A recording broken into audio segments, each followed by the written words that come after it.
पहले की बात है, एक नगर में लोग खुशियां मना रहे थे। उस नगर में खुशियों का माहौल था।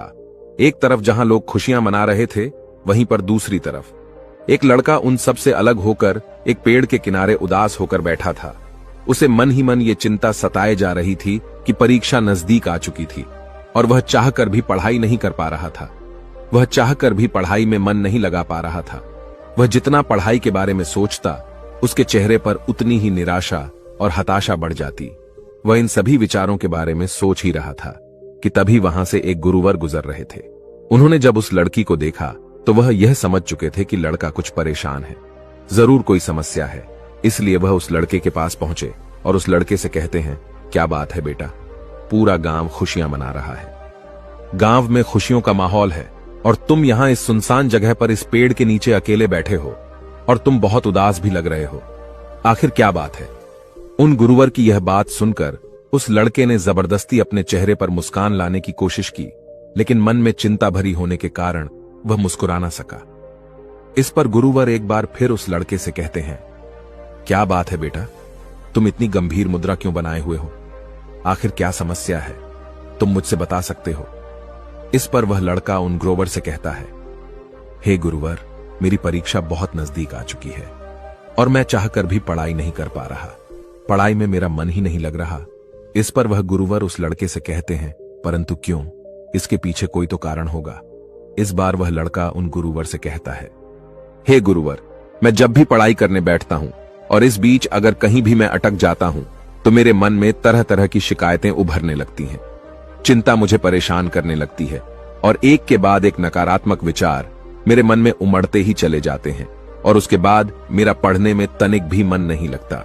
मैं चाहकर भी पढ़ाई में मन लगा ही नहीं पाता और देखते ही देखते जब मैं उन नकारात्मक विचारों के सामने हार जाता हूं तो मैं अपनी किताबें बंद कर देता हूं और फिर ऐसे ही कहीं पर निकल जाता हूं, कभी अपने मित्रों के साथ तो कभी अपने आस पड़ोस के लोगों के साथ।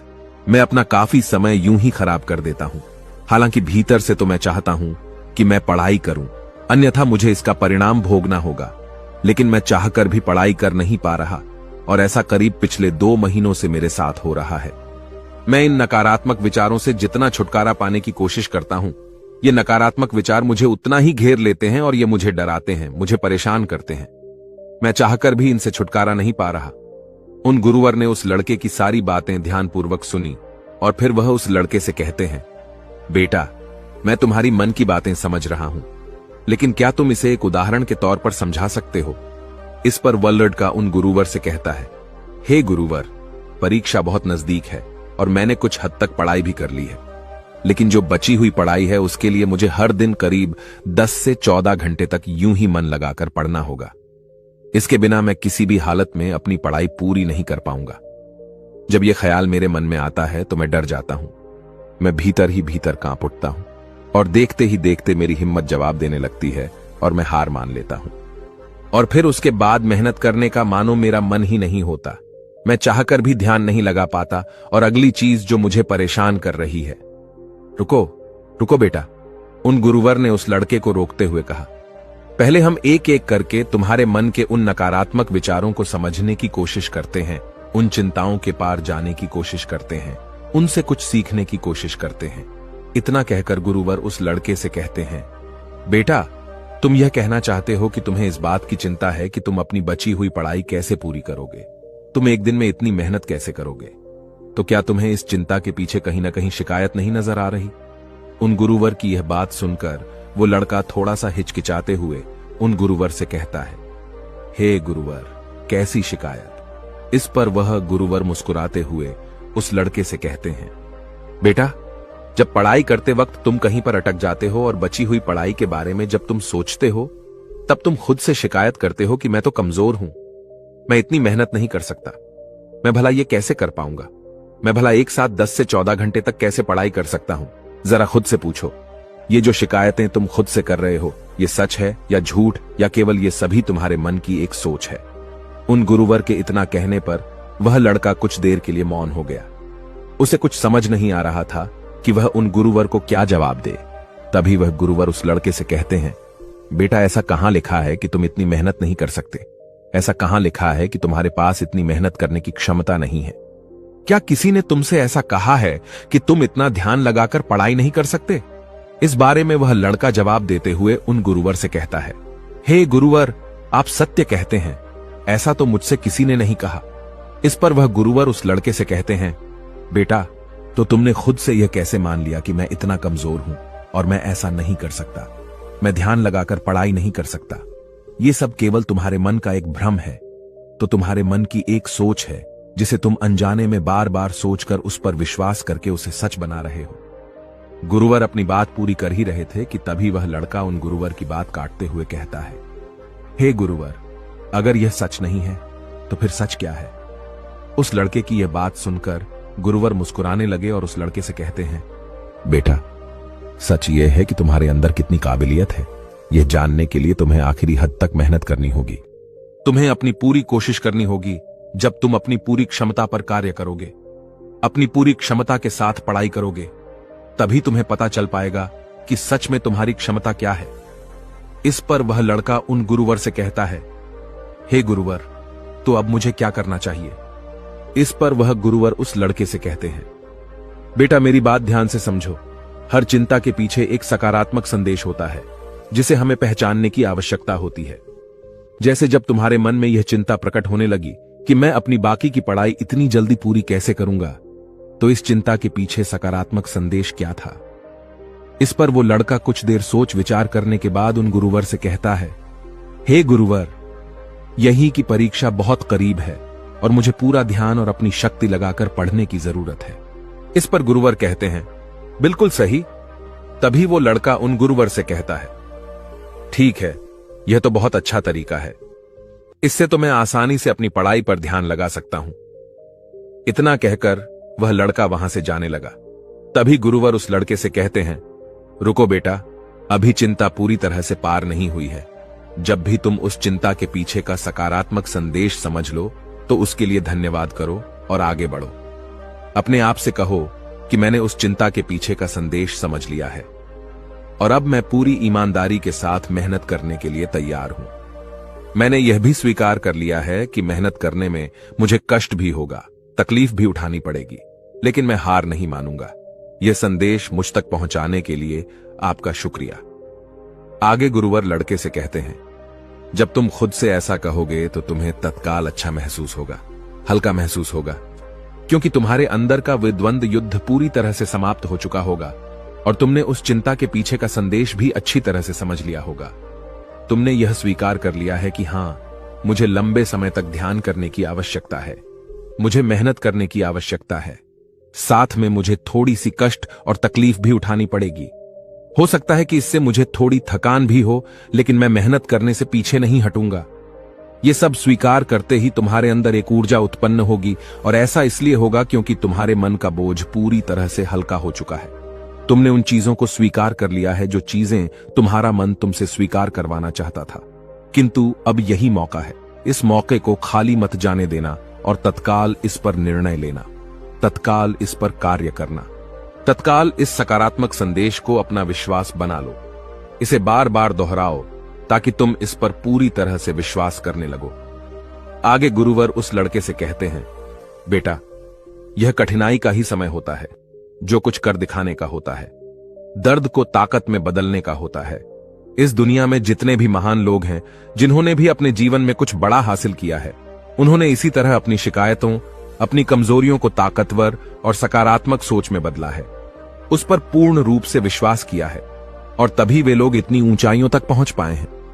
आगे गुरुवर उस लड़के से कहते हैं, बेटा, अब तुम मुझे अपनी अगली समस्या बताओ और इसका निवारण भी तुम खुद ही करो। इस पर वह लड़का कुछ देर सोच विचार करने के बाद उन गुरुवर से कहता है, हे गुरुवर, कभी कभी मुझे लगता है कि मैंने बहुत समय खराब कर दिया, मैं हार चुका हूं। अगर मैंने 6 महीने पहले मेहनत की होती, इन चीजों की शुरुआत कर दी होती, तो आज मैं कहीं और होता। मुझे ऐसा लगता है कि अब इतनी मेहनत करके मुझे कोई लाभ नहीं होगा। इस पर गुरुवर उस लड़के से कहते हैं, बेटा, अब मुझे यह बताओ, इस चिंता के पीछे शिकायत क्या है? वह लड़का उन गुरुवर की बात मानते हुए कुछ देर के लिए उन विचारों पर सोचता है, लेकिन उसे कुछ भी समझ नहीं आता। तभी गुरुवर उस लड़के से कहते हैं, बेटा, तुम खुद से शिकायत कर रहे हो कि तुमसे गलती हुई है और अब मैं इसे सुधार नहीं सकता। तुम्हें ऐसा लगता है कि गलती होना मतलब हार मानना, लेकिन जरा अपने आप से पूछो कि जो शिकायत अपने आप से कर रहे हो यह कोई सच है या केवल सोच। इस पर वह लड़का कुछ देर सोच विचार करने के बाद उन गुरुवर से कहता है, हे गुरुवर, गलती मतलब हार मानना होता है। यह तो मेरी एक सोच है, लेकिन सच क्या है?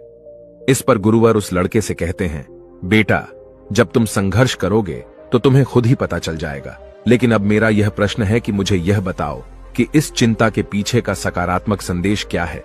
इस पर वो लड़का कुछ देर फिर से सोच विचार कर उन गुरुवर से कहता है, इस चिंता के पीछे का सकारात्मक संदेश यह है कि अब मैं यह गलती दोबारा नहीं होने दूंगा। मैं अपने जीवन में ऐसी स्थिति कभी दोबारा आने ही नहीं दूंगा जहां मेरी तैयारियां कम पड़ जाएं और मैं हार मान बैठूं। आगे वह लड़का उन गुरुवर से कहता है, हे गुरुवर, चिंता के पीछे का यह सकारात्मक संदेश मुझे मिल चुका है। आपसे मैं ऐसी गलतियां कभी नहीं होने दूंगा। मैं हमेशा सीखता रहूंगा। ऐसे में सही कर्म करने के पीछे ध्यान दूंगा। हर कर्म को सही समय पर करूंगा। इतना कहकर वह लड़का उन गुरुवर से फिर कहता है, हे गुरुवर, उस सकारात्मक संदेश को स्वीकार करने के बाद मुझे अब बहुत अच्छा लग रहा है। मैंने कभी नहीं सोचा था कि इन चिंताओं के पीछे जो सकारात्मक संदेश होते हैं वह इतने ज्यादा शक्तिशाली होते हैं। आगे वह लड़का उन गुरुवर से कहता है, हे गुरुवर, कृपया करके मुझे एक बार और इसे अच्छे से समझाइए। मैं इसे अच्छे से समझना चाहता हूं ताकि मैं ऐसी गलतियां दोबारा न करूं। आगे लड़का उन गुरुवर से अपनी अगली चिंता बताते हुए कहता है, हे गुरुवर, मुझे इस बात की बहुत चिंता होती है। इतनी पढ़ाई करने के बाद भी यदि मेरा चयन न हुआ तो मेरे रिश्तेदार, मेरे पड़ोसी और मेरे गांव वाले क्या कहेंगे? इस पर गुरुवर मुस्कुराते हुए उस लड़के से कहते हैं, बेटा, चिंता के पीछे की शिकायत देखो। इस पर वह लड़का कुछ देर शांत हो गया और कुछ देर सोच विचार करने के बाद वह गुरुवर से कहता है, हे गुरुवर, मैं खुद से कह रहा हूं कि लोग मुझे पसंद करेंगे तो ही मैं खुद को पसंद करूंगा। इसका अर्थ यह हुआ कि मैं दूसरों की सोच पर निर्भर हूं। मैं दूसरों के हाथों की कठपुतली हूं और मुझे इस बात की चिंता हो रही है। हे गुरुवर, मैं सोच रहा हूं, मैं जो इस शिकायत के पीछे का संदेश समझ पा रहा हूं वह सच है या केवल सोच? इस पर वह गुरुवर एक बार फिर उस लड़के से कहते हैं, बेटा, यदि तुम दूसरों की नजरों से खुद को नापोगे तो हमेशा खुद को छोटा ही पाओगे, क्योंकि छोटे लोग दूसरों के बारे में छोटा ही सोचते हैं। और इसी के विपरीत सच यह है कि यह तुम्हारा काम है कि तुम खुद की इज्जत करो। जो भी तुम कार्य कर रहे हो उसकी इज्जत करो और खुद पर भरोसा करो। यही सच है। तुम अपने बारे में कैसा महसूस करते हो, खुद पर कितना विश्वास करते हो, केवल और केवल यही मायने रखता है। आगे गुरुवर उस लड़के से कहते हैं, अब मुझे यह बताओ कि इस चिंता के पीछे का सकारात्मक संदेश क्या है? इस पर वह लड़का उन गुरुवर से कहता है, हे गुरुवर, इस चिंता के पीछे का सकारात्मक संदेश यही है कि हमें नकारात्मक विचारों से बचकर रहना चाहिए और हमें ऐसे विचार सोचने चाहिए, ऐसे विचारों पर ध्यान देना चाहिए जो हमें शक्ति दे। आगे वह लड़का कहता है, इस शक्तिशाली संदेश के लिए मैं आभारी हूं। हमेशा सतर्क रहने की और अच्छे विचारों पर बार बार ध्यान देने की जिम्मेदारी को मैं स्वीकार करता हूं। आपसे केवल और केवल मैं खुद पर विश्वास करूंगा, अपने कर्मों पर विश्वास करूंगा और मैं यह देखूंगा कि मैं क्या कर रहा हूं और मुझे क्या करना चाहिए। क्या मैं सही राह पर हूं या नहीं? मैं स्वीकार करता हूं कि आज से केवल मैं अपनी नजरों से खुद को देखूंगा। कौन मेरे बारे में क्या कह रहा है, इससे मुझे कोई फर्क नहीं पड़ने वाला। इतना कहकर वह लड़का उन गुरुओं से कहता है, हे गुरुवर, मेरी समस्या तो सुलझ गई। अब मुझे बहुत अच्छा लग रहा है। मैं बहुत हल्का महसूस कर रहा हूं। इस पर वह गुरुवर उस लड़के से कहते हैं, बेटा, जो भी तुमने अभी कुछ कहा है उसे तुम याद रखना और इसे कहीं पर लिख लेना और इस पर तत्काल कार्य करना, ताकि तुम हर दिन यह देख सकूं कि तुम किस प्रकार नकारात्मक विचारों के प्रति सतर्क हो और तुम किस प्रकार प्रेरणा देने वाले विचारों पर ध्यान केंद्रित कर पा रहे हो। आगे वह गुरुवर उस लड़के से कहते हैं, ठीक इसी प्रकार तुम एक छोटी सी कार्यवाही करके खुद को यह एहसास दिला सकते हो, खुद को याद दिला सकते हो, खुद को साबित कर सकते हो कि तुम चिंता और शिकायतों से कहीं बड़े हो। और इसी प्रकार बार बार अपने विचारों पर कार्यवाही करने से हम अपने भीतर एक सकारात्मक मान्यताएं बना लेते हैं जिन पर हम विश्वास करते हैं, और देखते ही देखते हम उन विश्वासों पर आंख बंद करके भरोसा करने लग जाते हैं। आगे गुरुवर उस लड़के से कहते हैं, इसलिए बेटा, इसी तरह से जब भी तुम्हें चिंता परेशान करे तो सबसे पहले चिंता के पीछे की शिकायत देखो और यह पता करो कि शिकायत सच है या फिर केवल सोच। इससे आपके और शिकायत के बीच में थोड़ी दूरी बनेगी। इस शिकायत का कड़वापन और असर थोड़ा सा कम होगा और आप उसके बारे में जानो, उसे पहचानने की कोशिश करो, उसके पीछे का सकारात्मक संदेश जानने की कोशिश करो और एक नई मान्यता तैयार करो। तभी तुम अपने जीवन में सही ऊंचाइयों को छू पाओगे, अपने जीवन में उन ऊंचाइयों तक पहुंच पाओगे जिनकी तुम कल्पना करते हो। इतना कहकर वह गुरुवर शांत हो गए और उस लड़के को भी अभी समझ में आ चुका था कि वह अपने जीवन में बेवजह की चीजों से डर रहा था, जबकि उसे अपने विचारों से लड़ने की जरूरत थी और वह अपने आप से लड़ रहा था। उसने जाने अनजाने अपने मन में नकारात्मक विचारों की मान्यता तैयार कर ली थी, जिन पर वह आंख बंद करके भरोसा करने लगा था, किंतु उसे तो अपने सकारात्मक विचारों पर ध्यान केंद्रित करना चाहिए था। इसके बाद उस लड़के ने गुरुवर को प्रणाम किया और वापस घर लौट आया। अब से वह दिन रात मेहनत करने लगा, खूब मन लगाकर पढ़ाई करने लगा और जब उसके मन में कोई नकारात्मक विचार उत्पन्न होते तो वह उस नकारात्मक विचारों के पीछे का संदेश समझता और खुद से उन गलतियों को स्वीकार करता, जिससे उसके मन में सकारात्मक ऊर्जा का निर्वाह होता और अपनी कमजोरियों को ताकत बनाकर वह आगे बढ़ता जाता। दोस्तों, आपने आज के इस वीडियो से क्या सीखा वह मुझे आप कमेंट में बता सकते हैं। इसी के साथ में उम्मीद है कि आपको आज की वीडियो पसंद आई होगी, तो इस वीडियो को उस इंसान को शेयर करें जिससे यह कहानी सुनने की जरूरत है और उसी के ठीक बाद चैनल को सब्सक्राइब करें। तो चलिए फिर मिलते हैं ऐसी एक और नई वीडियो में एक नए मैसेज के साथ। तब तक के लिए अपना ख्याल रखें। धन्यवाद और नमो बुद्धाय।